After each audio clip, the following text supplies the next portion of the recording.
रानी दुर्गावती का इतिहास। जन्म परिचय। गोंडवाना की इस वीरांगना रानी दुर्गावती जी का जन्म 5 अक्टूबर 1524 को उत्तर प्रदेश के बांदा जिले के कालिंजर के शासक कीर्ति सिंह चंदेल वंश में हुआ था। दुर्गावती जी अपने पिता की इकलौती संतान थी। उनका जन्म अष्टमी के दिन हुआ था, इसलिए पिता ने इनका नाम माता दुर्गा के नाम पर दुर्गावती रखा था।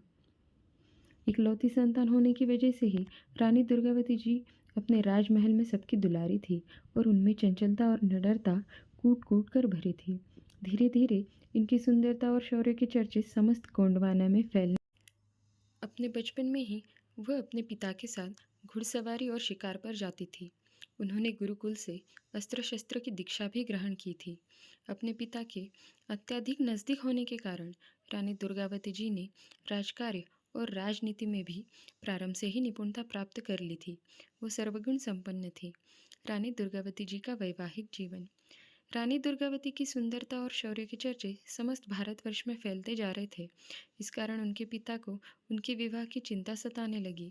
रानी दुर्गावती जी के लिए समस्त भारतवर्ष से विवाह के रिश्ते आने लगे थे। कालिंजर और पड़ोसी राज्य गढ़ामंडला के बीच किसी विवाद को लेकर युद्ध हो गया था। इस युद्ध में दुर्गावती जी के राज्य को हार का सामना करना पड़ा और परिणाम स्वरूप संधि हुई एवं गढ़ामंडला के राजकुमार दलपत शाह के साथ रानी दुर्गावती का विवाह कर दिया गया। विवाह के पश्चात दोनों राज्यों में शक्तिशाली गठबंधन हुआ।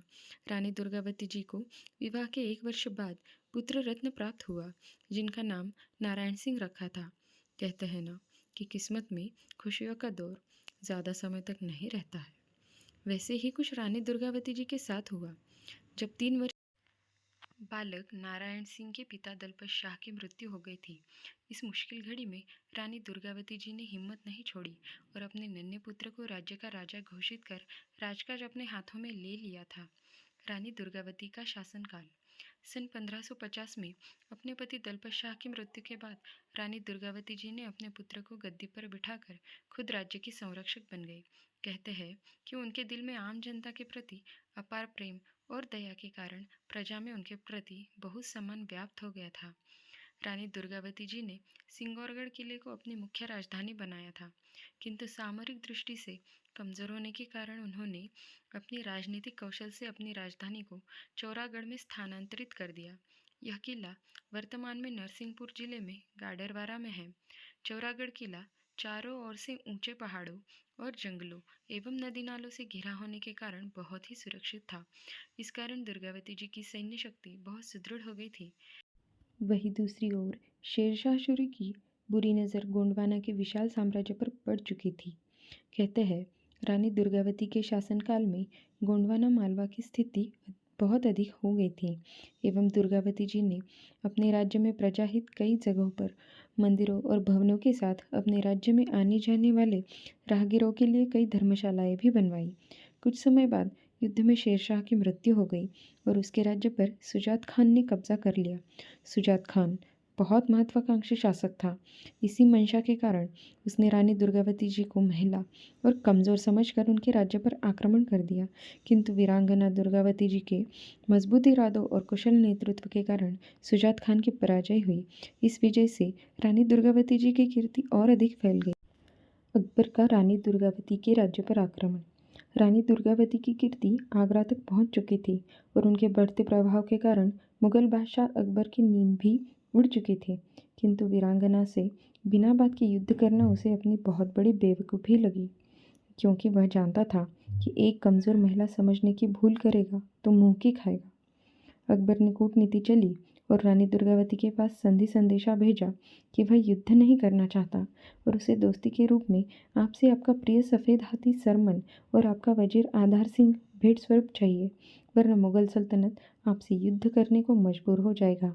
स्वाभिमानी रानी दुर्गावती जी ने यह प्रस्ताव ठुकरा दिया। इस कारण अकबर को युद्ध करने की वजह मिल गई। अकबर ने अपने करीबी रिश्तेदार आसफ खां को सेना का नेतृत्व देकर आक्रमण के लिए भेज दिया। आसफ खां ने गोंडवाना पर आक्रमण कर दिया। इस युद्ध के लिए दुर्गावती जी पहले से ही तैयार थी। जबलपुर के नज़दीक दोनों सेनाओं में भीषण युद्ध हुआ।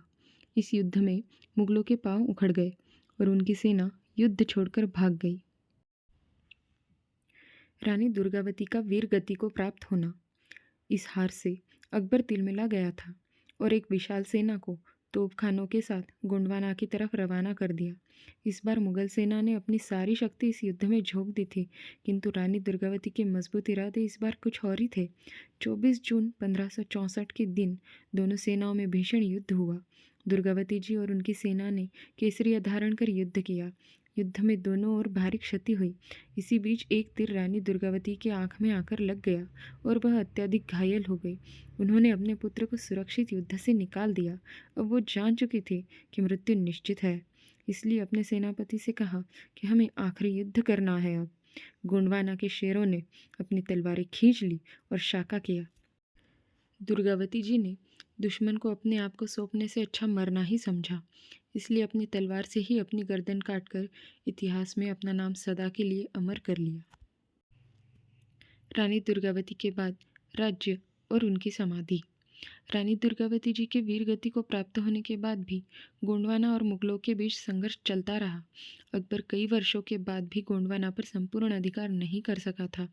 अब दुर्गावती जी के पुत्र नारायण सिंह ने सेना की बागडोर अपने हाथ में ले ली थी। अकबर और नारायण सिंह के बीच कई युद्ध हुए। अंत में एक युद्ध में वीर नारायण सिंह भी कमधज हो गए। रानी दुर्गावती जी से जुड़े रोचक तथ्य। रानी दुर्गावती जी के सम्मान में भारत सरकार ने 24 जून 1988 को डाक टिकट जारी किया। गोंडवाना की वीरांगना दुर्गावती जी ने अपने जीवन काल में 52 युद्ध लड़े थे। इनमें से 51 में उन्होंने अपने दुश्मनों को पराजय का मुख दिखाया था और अपने अंतिम 52वें युद्ध में केशरिया धारण कर वो वीर गति को प्राप्त हो गई। मध्य प्रदेश सरकार ने 1983 में जबलपुर विश्वविद्यालय का नाम बदलकर रानी दुर्गावती विश्वविद्यालय कर दिया था। रानी दुर्गावती घुड़सवारी के साथ शिकार की भी शौकीन थी।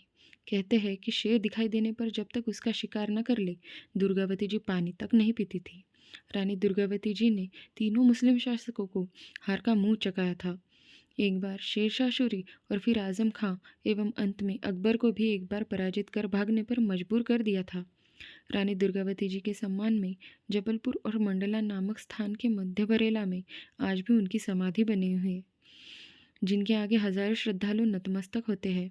अपने 15 साल के शासनकाल में उन्होंने सैकड़ों मंदिर और धर्मशालाओं का निर्माण करवाया था। क्या आप जानते हैं रानी दुर्गावती का नाम इतिहास में क्यों अमर है? गोंडवाना की रानी दुर्गावती जी ने अपने विजय जीवन में लड़े 52 युद्धों में से 51 में विजय प्राप्त कर ली थी। अपने पति की मृत्यु के बाद 15 सालों शासन किया था और भारत के 3 ताकतवर मुस्लिम शासकों को धूल चटाई थी। इसलिए रानी दुर्गावती जी का नाम इतिहास में सदा अमर रहेगा।